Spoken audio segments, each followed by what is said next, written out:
Hello, namaste, everybody. My name is Tanu Phoenix. I am the president of India Association of Greater Boston. I'm a mother. I'm a daughter. I'm a domestic violence survivor. I empower. I survive. I'm the Phoenix. Welcome to India and England News. We have a very special and a brave guest today, Tanu Phoenix. For the last 18 years, she has been actively involved with IAGB. This year, she is the president of IAGB. She also sits on the board of directors of Saheli. And also, she is a survivor of domestic violence. And she has a great teacher. And her biggest teacher is her daughter. Why? We'll find out during the conversation with her Tanu. And also the name Tanu Phoenix. Why Tanu Phoenix? There is also a story behind this. So this whole conversation is going to reveal mystery after mystery for a great cause, domestic violence. Tanu, welcome to our studio. Thank you. And I really admire your courage and the guts to come and talk about such a sensitive issue, which is still a big taboo in the Indian American community here. So really appreciate that. Thank you. Thank you, Upendraji. I want to bring here your 19-year-old daughter. And she has played a tremendous role in your life, that a 19-year-old has become your guru in teaching a lot of things, and you have followed her decision. And this also brings to darker years of your life. So where it starts and what happened, if you can talk about that. It's always, today I can detach myself and talk about it.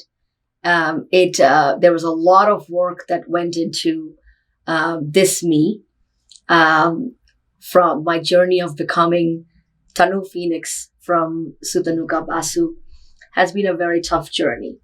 And my daughter, Actually, sometimes this question has been raised in the community that, why she will change her name. So I'm so glad you were talking about it and explaining to our whole community that why Tanu Phoenix. Yes, yes. It's my pleasure to talk about that. And as you said, break the mystery. Sure.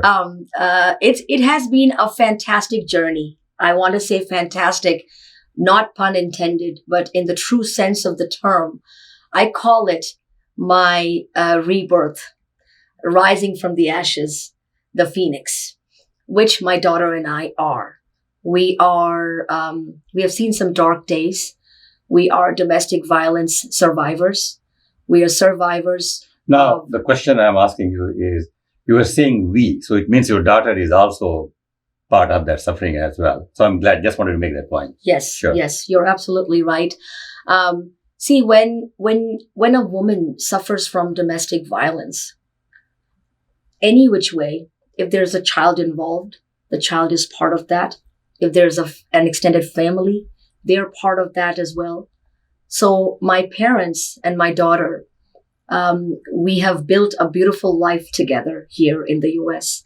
And your parents live here? Yes. Yes. And I proudly, when somebody asks, I proudly say I'm a family of four. Mm-hmm. That's me, my parents, and my daughter. Our family of four, it may not be the conventional family of four, but it is a very happy family of four.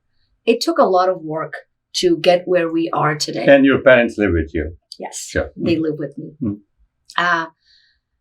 I've seen some dark, very, very dark days, having survived near-death experiences, not just one, but multiple, primarily on me.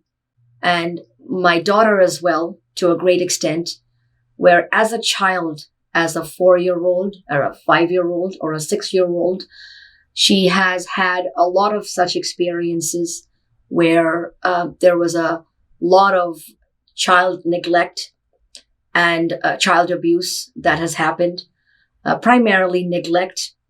And those dark days were a result of domestic violence and substance abuse that my daughter and I survived from my daughter's father and my ex-husband. It was hard. It was hard. Today I talk about it with everybody, but there was a big part of my life when I very conveniently shoved it under the rugs and pretended that it doesn't exist.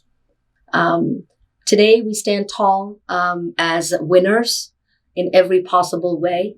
And when I look back, I'm so glad you mentioned my daughter as my friend, philosopher, and guide, because she really is. Where I am today wouldn't have been possible had it not been for the unconditional support of my parents, but the guidance and the friendship of my daughter. My daughter is my best friend and my friend, philosopher, and guide in the new me, in defining and redefining the new me. You mean Tanu Phoenix? Sure. Yes, from Sutanuka Basu to Tanu Phoenix. It was a very hard journey, a journey I call from riches to rags, from a princess to a pauper.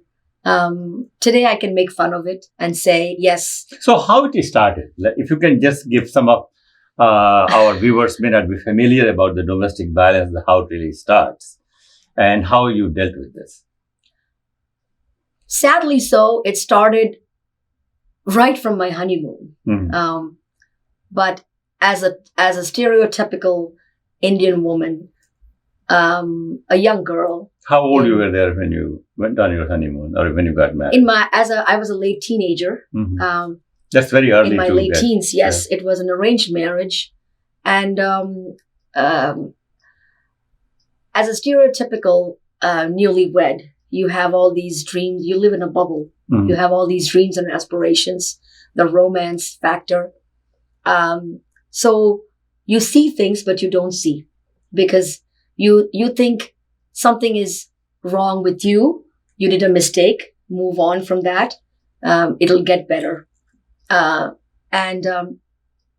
had those dreams, which I did not see them as being shattered with my first experience on my honeymoon. Where did you go on honeymoon? Yeah. Nepal. Nepal, okay. Mm-hmm. I thought, it's just one incident. It'll get better. Every single time an abuse happened, a battery happened, whether it's physical, mental, emotional, or social, I would think, oh, it's just one incident. It won't happen again. Oh, it'll get better. I lost myself. It didn't take too long. The slide is a slippery slide. So it didn't take too long to slip deep into it, where I was in my own comfortable cocoon and bubble thinking, oh, nothing is wrong. This is just part of life. It's okay. This is what it means to be married, I guess. And how long then you become pregnant and your daughter is born? Yes. That didn't change the dynamics? I thought it would, but it didn't, because there was alcohol abuse, tremendous amount of alcohol abuse, drug abuse, from soft drugs to hard drugs, on my spouse's part, and hence the battery and the abuse just kept getting worse. Mm-hmm. And what you're taught, the way you are raised in a typical Indian family, you are taught to endure.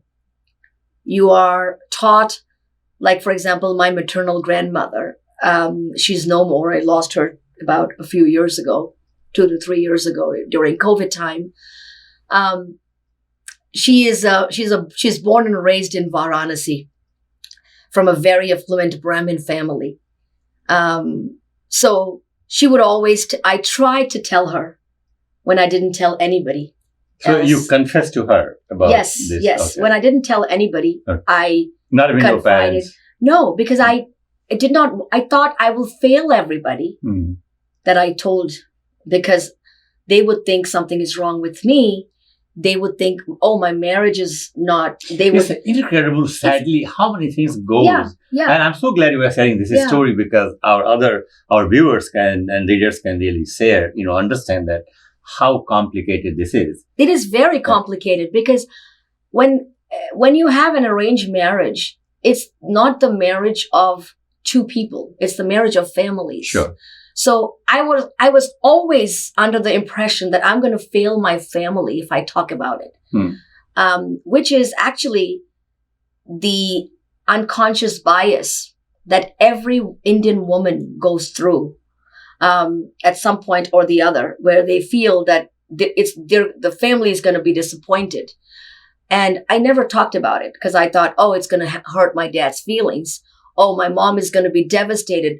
My mom was the biggest advocate of my ex. Mm-hmm. She thought this is a Rajkumar, a prince. And which happens in Indian culture that, the son-in-law is like something else, something, right? Sure. So I never talked about it. When I suddenly tried to tell my grandmother. So now I want to stay there with your grandmother. Yeah.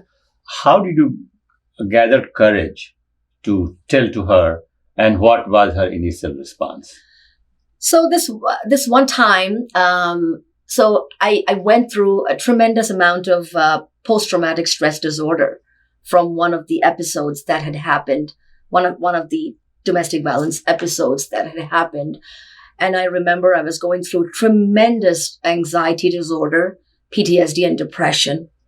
I became some 90 pounds weight-wise, and I had visited India for a few weeks. And which year was roughly that? This was probably a year before my daughter was born. Okay. So you can say 19, 20 years ago. Okay. And I remember my grandmother started to cry, saying, oh, because she thought, she always used to deem me as like the princess, right? So she was like, oh my gosh, my pretty princess has lost so much weight. She looks like she's going to, crumble and fall. What is going on? What happened? Are you okay? So I had my head on her shoulders, and very subtly I said, what if I tell you my marriage isn't working out and he's not nice to me?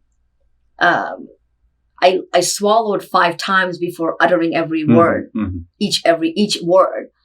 And she looked at me and she said, always remember, you have witnessed the fire and you have gotten married, following all the Hindu rituals. Remember Saptabadi, remember the 7 vows. It's your duty to live through the 7 vows. Never think about separating. Never think about calling it quits. And I took the 2 steps that I had taken forward. I took 20 steps back. And I told myself, okay, I'll do that. I'll never talk about it. And I never did. From time to time, I would mention something small to my mom, something small to my dad. But those will be deemed as, It happens. It happens. Little thing here and there married couples go through that phase. It's all right. Having a child will change everything. Plan a baby, everything will change. And I did. And it didn't change. It just went on and on and on. If I may say so, I lost a baby after having my daughter. I was going to have a second one, a baby boy, and I lost the baby boy as a result of domestic violence again. So, yeah, a lot of setbacks. I was devastated. I was drained. When was the first time you told your parents that this is not acceptable or this is too much? My parents witnessed it. Okay. They were visiting me, like all parents do. One summer, they visited. They witnessed some of the aggressive behavior, physically as well as mental aggression. verbal abuse. They witnessed a lot of it. And my mom said, my dad, in fact, said that his two daughters, my dad's two daughters, myself and my sister, mean the world to him. I think he's an exemplary father. In fact, my dad is one of the reasons why I decided to stay on in this marriage for the longest time, for as long as I could, because I said, no, men are like my dad. They're exemplary. They're just phenomenal. So mine cannot be any other way. Mm-hmm. This has to work. Now, I am going to interrupt you. What about your sister? Where is she? She lives in Canada. Okay. She's a Canadian citizen. She lives with her absolutely loving husband and two children. Okay. We'll come back there. Continue with your story. Okay. Yes. So, I said to myself, it has to work. I have to make it work.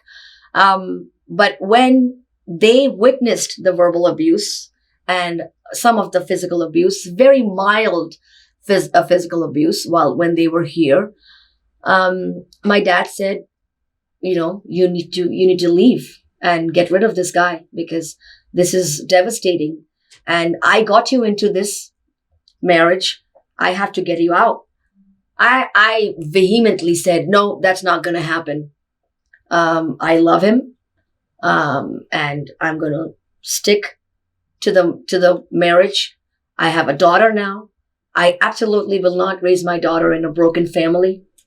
Again, stereotypical. That's how exactly. Most Indian women think. They think that they will not, they don't want to raise their children in a broken home, but they're actually breaking their child. I did.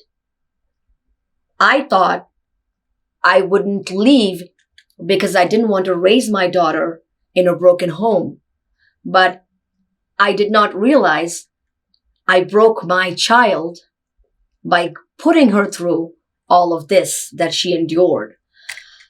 So it got from worse to worst. And can you talk about some examples that how abusive it could be? If you don't want to talk about that. No, I can talk about it. Sure. It's hard to talk about it, but as I said earlier when we were chatting, that there's a lot of work that went into detaching myself. So Mm-hmm. when I talk about it, I'm not talking about myself. I'm talking about somebody else. Mm-hmm. You know what I mean? Because now you are Tanu. So now I'm Tanu. Sutnuka. So okay. I'm able to detach myself from that. So let us talk about Sutnuka Basu. Married Sutnuka Basu. Yeah.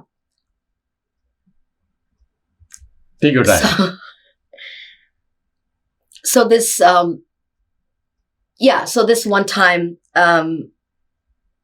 there was a lot of drinking that happened, and I was having a fierce argument that it's too late in the night, please sleep, I have work tomorrow. I used to teach in a school at that time. I have work tomorrow. And that argument got, from worst to worst. And when I was arguing with him, I saw a bottle of codeine in his laptop backpack. And I said, what is this doing? Are you doing cough syrups now? And he's like, it doesn't matter. And again, there was a lot of argument. And I realized that he was doing alcohol, drugs, and some other substance, Class C substance abuse. He got really, really, I said, I threatened to tell. I said, I'm going to tell people, and I'm going to call the cops on you one of these days, which I never did, by the way. Never called the cops. Never. Okay. In fact, my sister called the cops on him once because he hit me, and my sister happened to be there. Kudos to her for doing that. Today, I can tell. I was, I have no shame in admitting that I hated my sister for a very long time for calling the cops on him. But today, when I look back, She did the right thing. Absolutely. I feel that she not only did the right thing, but I owe a lot of my life to her because she did what she did. So I'm very grateful to her for having done that because she did what I couldn't do. But so I would just give plain empty threats, and a smart man like him knew very soon that those are empty threats. I'm never going to call the cops. But I said that. And when I said that, he suddenly got really, really upset. He dragged me by my hair, first by my neck, then by my hair. I used to have really, really long hair at that time, past my waist. He grabbed me by, my bun, which opened. So he kept dragging me and opened the main door. It was snowing outside. There were about 8 inches of snow, accumulated on the ground. He dragged me out of that main door, and pushed me.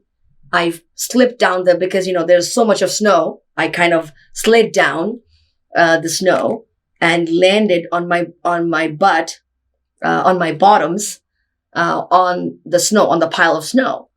And by the time I was able to brush myself off and get up, the door was closed. So I kept ringing the doorbell. He wouldn't open the door. And I didn't want to scream and shout because I didn't want the neighbors to find out and call the cops on him. I was still trying to protect him. So I kept ringing the bell. I didn't have any phone to call him. So I just kept ringing the bell and kept whispering close to the door saying, I'm sorry, just open the door, let me in. I'm going to freeze. I'm going to get a frostbite. It felt like I was there for 20 minutes to 30 minutes. I honestly don't know. I couldn't have been out for that long. Probably it was 5-10 minutes, but it felt like forever. I was extremely cold. I remember not feeling my feet anymore. I was really scared that I'll get frostbite and die out of frostbite. When suddenly I heard a click, meaning he opened the door. So I opened the storm door and stormed inside, and I couldn't walk because I couldn't feel my feet. So somehow I dragged myself through the stairs and went into the bathtub, turned on the hottest hot water that there could be, and put my foot there. And it took me at least a minute or two to start feeling my legs again, especially the bottom of my feet and my hands. So yeah, that was one incident. And it's very painful. I think we should start about that. I'm really so sorry that you had to go through that. Very painful. So now, so one question I have for you is, what about when he was not drinking or when he was not on drugs? How was his behavior at that time? It's hard to answer the question. See, I almost felt like it was the Jekyll and Hyde that they say, because he was extremely well-spoken, nice, poised, polite. All Indians and Desis go weekend parties with families, right? It's the thing. Sure. It was the same that time as well. So all the parties we would go to, everybody thought of him as the perfect gentleman. Extremely poised, well-spoken, polite, soft-spoken as well. And people deemed him as again, stereotypical, the Indian bride, the Indian wife who loves dancing, who loves, I dress up in a very different way, as you see. So people obviously would say, okay, this is the well-spoken, soft-spoken husband who ought to be nice, but this is the girl who is outgoing, who loves to dance, who wears certain clothes, so she must be the one on the wrong. So I kind of accepted that people looked at me like that and looked at him like that. So yet I never spoke about it. You mean to say that people thought you were estranged and he was the nice? He was the nice guy. I probably bring out the worst in him, which led me to think the same thing. Yeah, absolutely. It was like the imposter syndrome that, oh yeah, I must have done something wrong to deserve this. Something is wrong with me. So just imagine how many layers of suffering, layers and layers you keep going. Yeah. And you are damaging yourself all the time. Completely destroying myself. My self-esteem was probably at minus 100. I could not even find my self-esteem anywhere. And for the longest time, I blamed myself that something is lacking in me. I am on the wrong side of it. I am the one who must have done something wrong to deserve it. And at home, even when he was, and that's the funny part, my brother-in-law, who is an absolute darling. I mean, those were the other men in my life. My dad, my brother-in-law. So I would always think, why not me? How come my mom gets such a man? How come my sister gets such a man and not me? You know? So he once said this wonderful thing. He said, look, drugs or, no drugs, alcohol or no alcohol, the guy is not good. And I understood the significance of it because my daughter told me the same thing years later as, when she was around her first year of high school. So the same thing. He was very nice to outside world, but even when he was not drinking or not under the influence, the kind of things he would say, like I remember I performed on stage for an IAGB program and got a lot of accolades. And I came out off stage and I said, did you hear that? They loved my group's item. And he said, yeah, all the free Samaj Seva that you're doing it, they should pay you money for that. It's nonsense, utter nonsense. You're just wasting your time. And he walked away. And so it was always that way. Yeah. It was never a nice word. And there was no sensitivity around, like she would always say, oh, you know what? Look at my friends. They're all engineers. What are you? A teacher? Like, so I would always feel that I am just a teacher. And it's so wrong from so many angles for anybody to think that way about herself. We were, other day I had an interview with somebody else and she was saying this, that how important the dignity is to the human beings.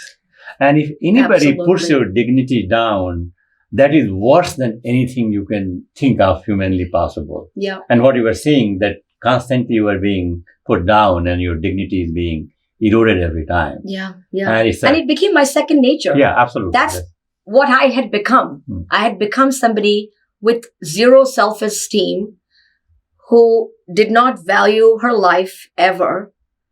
I attempted suicide twice. Really? I was actually admitted for a 10-day rehab in Beth Israel Deaconess, mental rehab, where they tied me to a bed because that's what they do to people who are trying to commit suicide.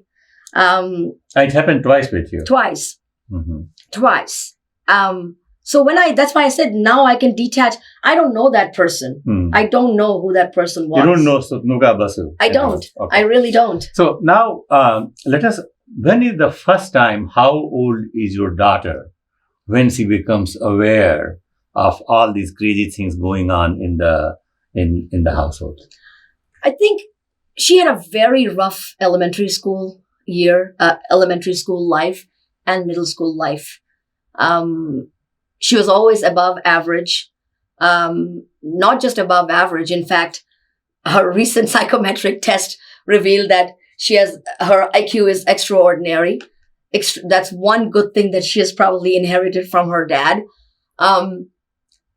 Extremely bright, straight A student, but had a very rough time in elementary and middle school where she would, behavioral issues, had very difficulty making friends, and would always get in trouble for, like behavioral issues. And then she reached that plateau where I think she was coming of age, coming of maturity, making peace with everything that was sublime in her subconscious surfacing up. First year of high school, she told me, she said, everything that I've done so far in getting in trouble. Means you.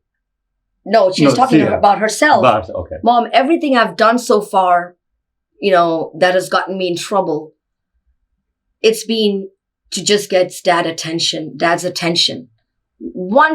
I so long that one time he will call me and he'll ask about me. He doesn't care. And she broke down. And then 2 days later, she sat me down and she said, Mom, you need to get out of this. You need to move on. And how old she was at the time? First year of high school. So she was probably 15. She's a cutoff child. She studied 1 year over her age. So she was probably barely 16 when she said this, 15 and a half, 16. And I remember she sat me down and we had almost like a 2-hour conversation where she basically told me, and then she kept on telling me over the time how I need to get out of this. So here is the role reversal. It is generally the mothers who teach the children, okay, don't do these things. And here you are being taught by your daughter that, okay, don't do these things. How you felt at that time? Guilty, very guilty, because I think for the longest time, I depended on her. My parents were there at home. And my dad did his absolute best because he lived in that guilt of, "Arey maine beti ka kya kar diya?" Sure. So he did everything that he could to support. They both left their well-paying jobs of a professor and a school teacher, left everything and decided to move in and live with me. But I felt guilty because I felt like for the longest time, I depended on my daughter for emotional security. I confided in her. I treated her as my friend, philosopher, and guide at an age where she needed me more than I needed her. But it was all in good faith because today we both stand strong as our, cliche to say, but the mother-daughter relationship that I have with her is unparalleled. I can very proudly say that because when she sat me down and told me that, I felt guilt. But at the same time, I felt so empowered. It was almost like my wings were cut. My self-esteem was lost. And I suddenly regained all of that where I told myself, yes, I found my motivation. I found my purpose in life. I found the real calling of being able to rise again. And everything that happened from that time until today, where I'm a successful corporate woman, shining in my job. You're heading one of the largest organizations here. Yes, and that too. Everything else that has happened, I bought a house on my own. Everything, assets, work, community service, everything that happened after that was finding the new me. Once you spoke with your daughter and you had this open chat with her and she told you to get out of this, what was your next step? What did you do? How did you deal with your husband? And what happened to the husband? So as I said, that for 10 years or so, 7 to 10 years, I tried to fund my husband's therapy sessions, anti-abuse medications. I volunteered to sign him up for rehab. I did all of that. And then when I came the full circle and I came to the realization that it's time to cut the umbilical cord that I had wrongly placed, I took a step of seeking legal advice, and I filed for divorce in the state of Massachusetts. It wasn't easy because a part of me was still, kind of scared of how the society will judge me. But I didn't stop, because I said, once I have set my mind to this is what I'm doing for my daughter. Again, coming full circle, the reason I stayed was thinking that I wouldn't give a broken home to my daughter. And the reason I broke out of it was to set an example and to give my daughter the self-esteem that she needed, knowing that if my mother was brave enough to do this, I would do this too, kind of thing. So I did that. But funny, when that opportunity came, my daughter started another dialogue. She said, I don't like my name. Mm-hmm. I don't like being called Basu. I don't like my last name. Imagine a child is thinking like that. Yeah. How much... I was shocked. I said, what do you mean you don't like your last name? This is your last name. You were born with it. And she said, I don't like it. It makes me remember the rough days. It makes me remember. She would share, like she shared once, she said, Mama, do you know how many times I have seen white powder around Dad's laptop? And I was so little and so stupid. I would tell him, are you using my Johnson's baby powder? Are you using my talcum powder? And he would be like, yeah, just wipe it off. And I'll wipe it off. Mama, if I took a single dab of it in my tongue, I would run the risk of being an addict. And I didn't. And now when I look back at it, I am so alarmed that, oh my gosh, that was not a talcum powder. That was cocaine. I found syringe in Dad's laptop bag, and I didn't know what it was. I remember I showed it to the cleaning lady, and the cleaning lady's like, put it away. Don't tell your mom I saw it. Tell your mom later and whatnot. So all those, I could see that it was surfacing. Her childhood memories were surfacing. So when she told me, I understood the context of why she said that I don't like my last name. Mm-hmm. So I said, but your last name and mine will be different, because I have to go back to my maiden name. And that's the natural course. And I never changed my last name. Even for my divorce, I never changed it. How long have you been divorced now?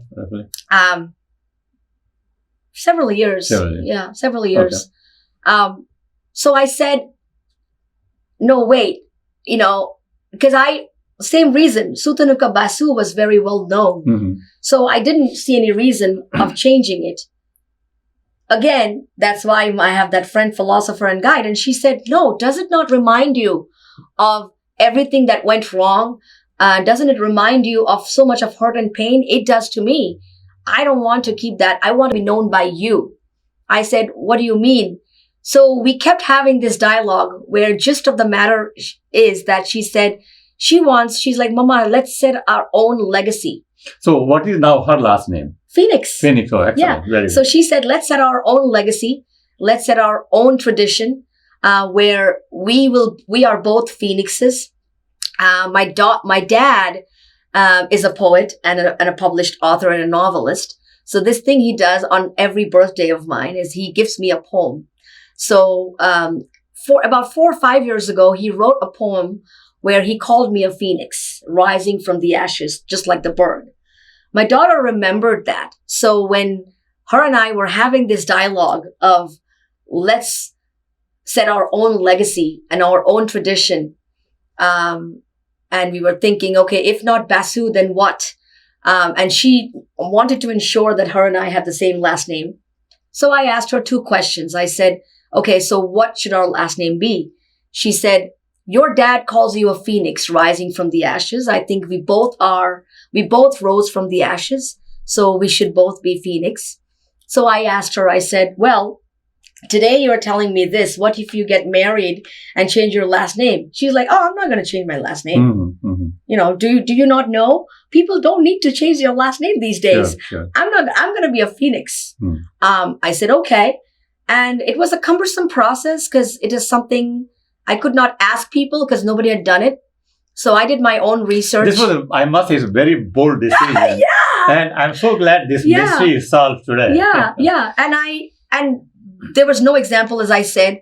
So I actually made several phone calls to the Middlesex Family Probate Court, asked them what I could do, what I'm thinking of doing. 6 months of cumbersome work because my daughter was a minor at that time. So her last name change was doubly hard, was harder without the consent of one parent because we knew that we had to do it just between her and I. But long story cut short, we were interviewed by the judge, and the judge very happily rewarded us with the court stamp of calling us Phoenixes. And I kept my middle name because my middle name is Debashri, which is a combined name of my parents, my mom and dad, Debabrata and Jayashri. My daughter had the same tradition of a middle name, which was a combined name of her father and me. She told me, now came the second ask. She said, I don't want to keep my middle name either. I said, but that's a tradition. She's like, no, I want no part of him in my name. I want to change my middle name as well. So her court document had the request of changing the last name and the middle name, which made it doubly harder. But she said, I want my nickname, like, Bengalis have a good name and a nickname. I want my nickname to be my middle name. So yes, we are both Phoenixes. Excellent. Congratulations. Yeah. I think that was very... Thank you. Now I can understand that it makes so much sense. Okay. So now, two other questions I have on this issue. Yes. So one is, as the word of divorce and all is spread in the community among your friend circle, what was their reaction to this? It was bittersweet, to be very honest. I was heavily judged by many, and they know who they are. I hold no grudge against anybody. In the context of detachment. In the context of detachment. Sure. I was heavily judged. I was looked down upon. Many severed ties with me. Not that they had any. But my life taught me that all those lavish parties that I did for my daughter's birthdays and our anniversaries and birthdays, calling 400 people, made me realize that, wow, they were all acquaintances, made me redefine the concept of friendship and made me realize you that... want some water? No, thank you. I'm good. Sure. And made me realize that it's good enough to have just 4 friends who would be my 2 a.m. friends. So that was the lesson learned. But it wasn't easy at that time. Today I can say that it was a gift. But that time it didn't feel that way. That time it was devastating. It was devastating because I associated that to losing my dignity. I thought that all these people judging me, questioning my character, questioning my hard work, the fact that, I was working 2 jobs, for 14, 15 hours a day, to meet my ends, where people were judging me and questioning, where is she getting the money from? How is she affording everything? It was a very dark time, very, very, very dark time and very hurtful time. It didn't feel good because I would very conveniently not be invited to parties, the same parties that I used to be the center of attraction for. So it hurt. But today, when I look back, I feel I want to say thank you to all those people who judged me, who didn't include me in their lavish parties, who thought I was a disgrace, who thought that the husband was such a wonderful person and I left him because I'm not of good character. Today, I'm very happy to know that they did what they did, because that did two things for me. A, it made me realize who my true friends are. And B, it made me become a better person, and it helped me challenge myself that I will rise again like the phoenix, prove my worth, and there will be a day when these people will congratulate me or praise me for something or the other. And thank you to the Woman of the Year top 10. Absolutely. A lot of those people have congratulated me. Excellent. So I'm glad that it happened the way it did. And we are really looking forward to honoring you. And the whole purpose of the Woman of the Year event is to sometimes deal with big questions, which are faced by, and bring those stuff. And I'm really truly honored to talk to you about this. And I'm so glad you were talking about this. Yeah. Now, this brings to another question regarding your involvement with Saheli. You are a member of the board of directors of Saheli.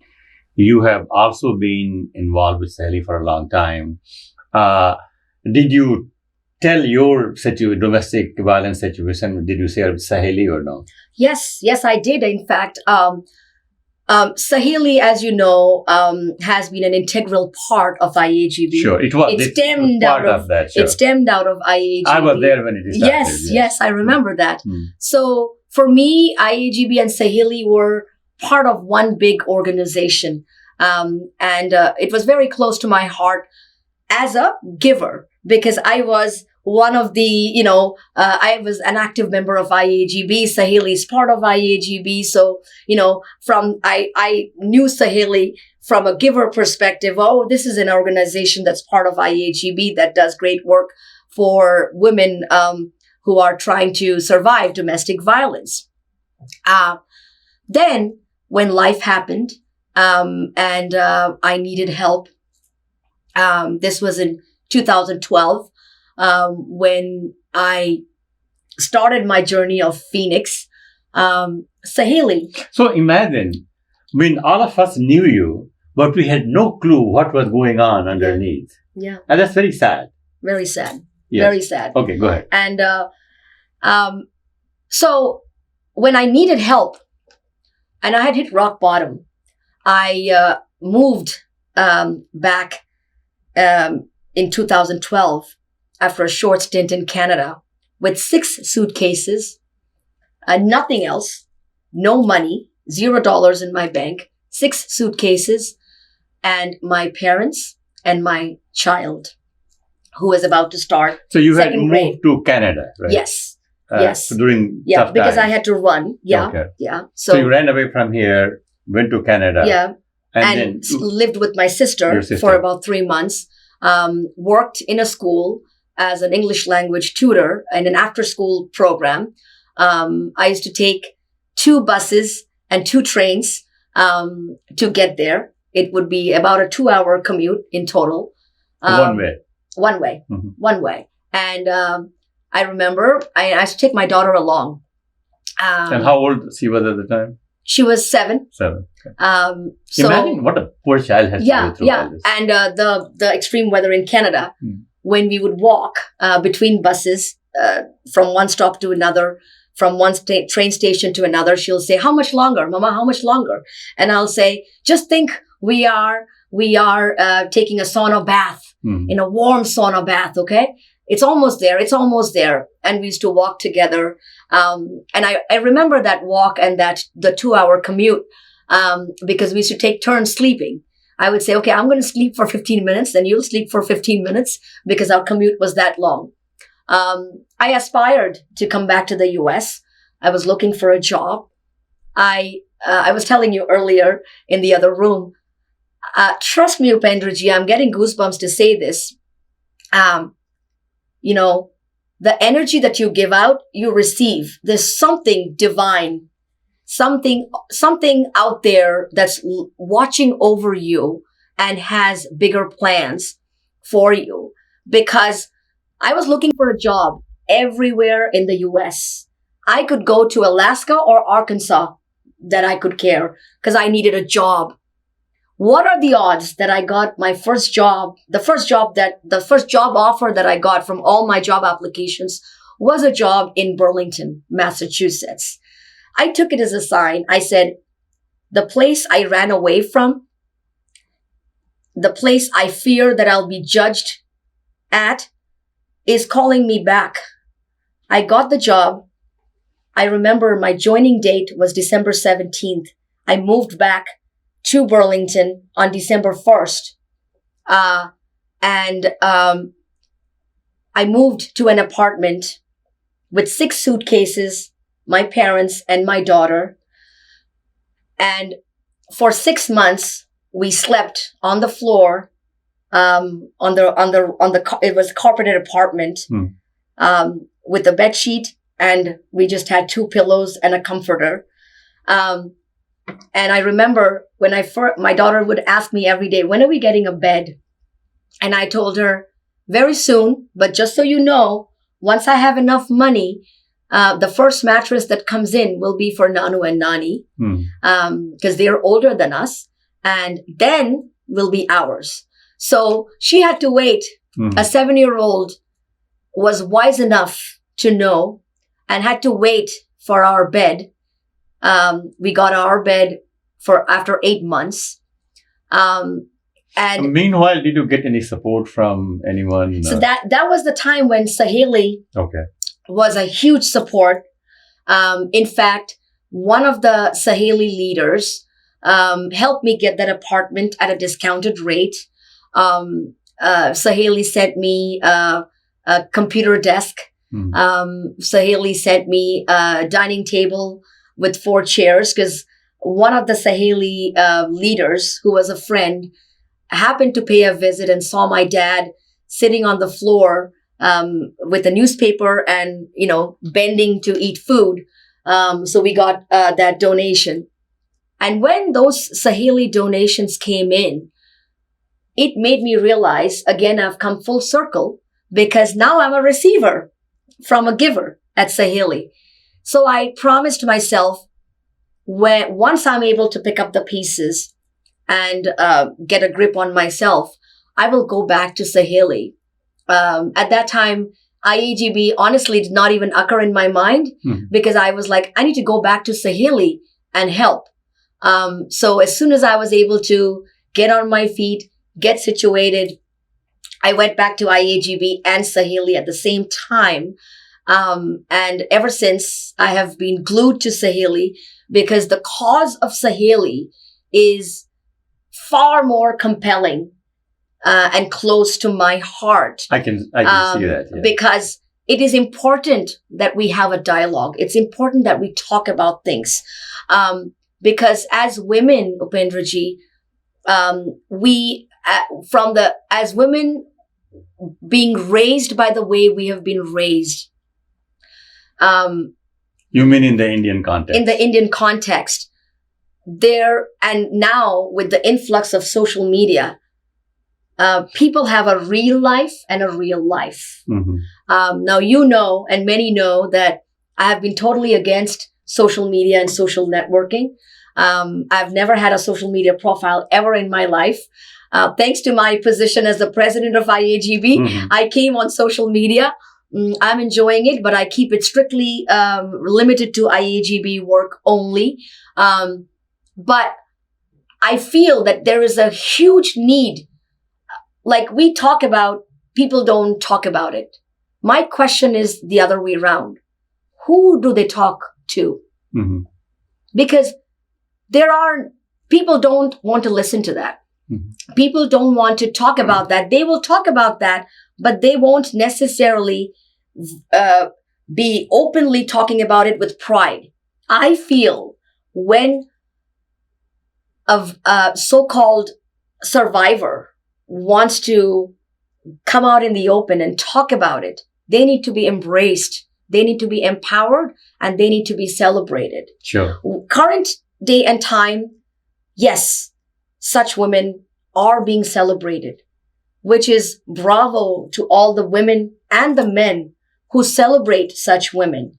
But even 5 years ago, that wasn't the case. So as much as women need to come out and talk about it, there should be other women and men waiting to hold them. Because when they come and talk about it, they're going to be broken in a million pieces. They need people to hold them so they can put their pieces back together and become whole again. I was able to put my pieces back together because of the unconditional support of my parents at home, the guidance and the love, unconditional love, and blind support from my daughter, Sure. who thinks I'm her hero, but I think she's mine. Sure. And a handful few friends and well-wishers. My godmother, for example, you know who you are. I wouldn't take your name. And a handful few friends, they become your tribe. And we women, we need our tribe. And the tribe may comprise a bunch of women and men. And they need to be heard. They need to be nurtured. They need to be respected. And they need to be given the dignity of being heard and being accepted without being judged. On that note, Miss Phoenix, thank you so much. And honestly, as you were telling your story, I was getting goosebumps as well.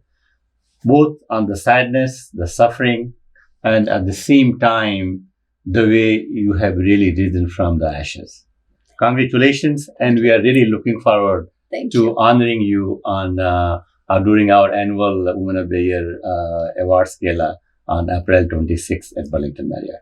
Thank you so much for your time. And I do admire your courage. It's a very important what we have done today is fantastic. Thank you. Thank you, Pendraji, and thank you, Manjuji. You both are doing some phenomenal work. I want to call it out. I have been a fan of your writing for many, many years at INE. And Manju's edition is an absolutely phenomenal add-on, the flavor that Manjuji brings to the table. And congratulations to INE for the phenomenal work that you do, the team that you have, and the fact that you started this Woman of the Year and what you do to women. 21st annual celebration. Phenomenal. 21 years. Phenomenal. Yes, phenomenal. Mm-hmm. And I remember how Women of the Year has evolved over the years, what it used to be and what it is today. And more power to INE for the absolutely phenomenal work that you are doing. It's the work that you do. You have no idea what kind of an impact it makes on women and aspiring women who want to be Woman of the Year. So thank you for doing that. Thank you. And we are looking forward to seeing you on April 26th. Thank you.